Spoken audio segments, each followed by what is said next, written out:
Hey ladies and gentlemen, welcome to the HTC One S touchscreen glass digitizer and LCD replacement guide. First thing you want to do if you haven't already done so is go ahead and turn off your HTC One S. Once that is complete, go ahead and remove the top back cover as well as the bottom lower cover from your phone.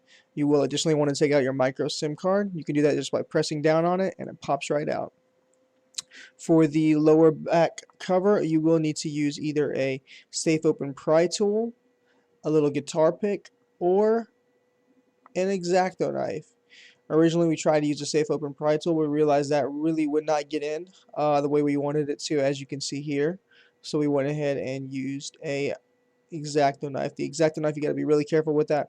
Obviously, you don't want to scratch or dent any of the sides of the housing, and you don't want to scrape on it. So just be really careful if you decide to use the X-Acto knife. But that was able to get us to pop it right out. Please note there is a little bit of adhesive on here, so it took a little bit of effort to actually pull it off, but it does come off with a little bit of force. Don't be afraid to pull hard. There's no cables or anything that you could tear here. You're really just trying to be careful and not to break the housing, really.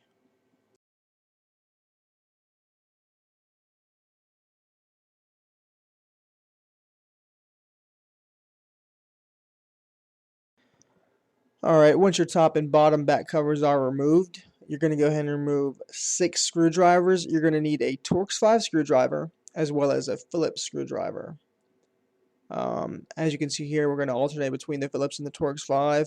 Make sure to keep these screws in the positions that you took them out, as they are slightly different sized.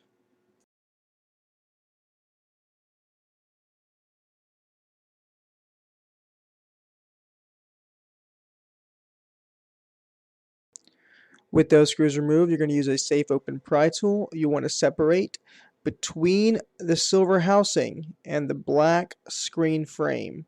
You're going to separate right there on both sides if necessary. Be careful during this process, but it should come off with a little bit of force.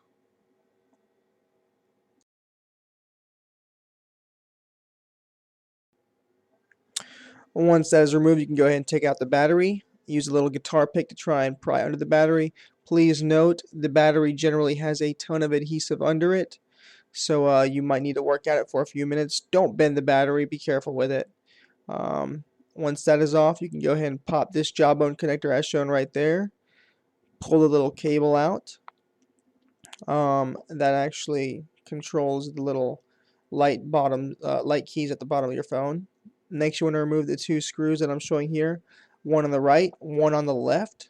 The one on the right holds that entire blue little plastic housing in place. I'll show you guys how to remove that shortly.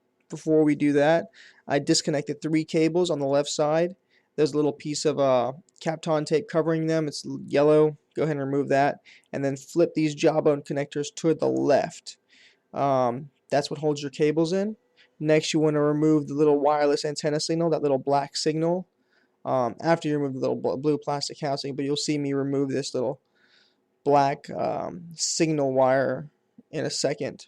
Go ahead and disconnect that. I'm doing it right there with the safe open pry tool.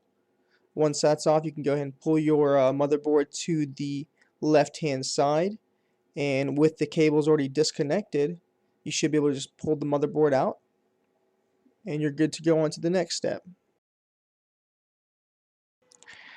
At this point, go ahead and take a hot air heat gun or a blow dryer and heat up the front of the phone. This will loosen up the adhesive. You want to do this generously, as there is a decent amount of adhesive holding the screen in place.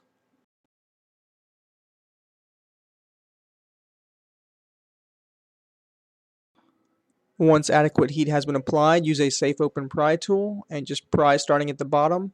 The screen should separate from the housing. It might take a little bit of prying. Please note we have sped up this process. And from that point, you can go ahead and take out your touchscreen glass from the housing.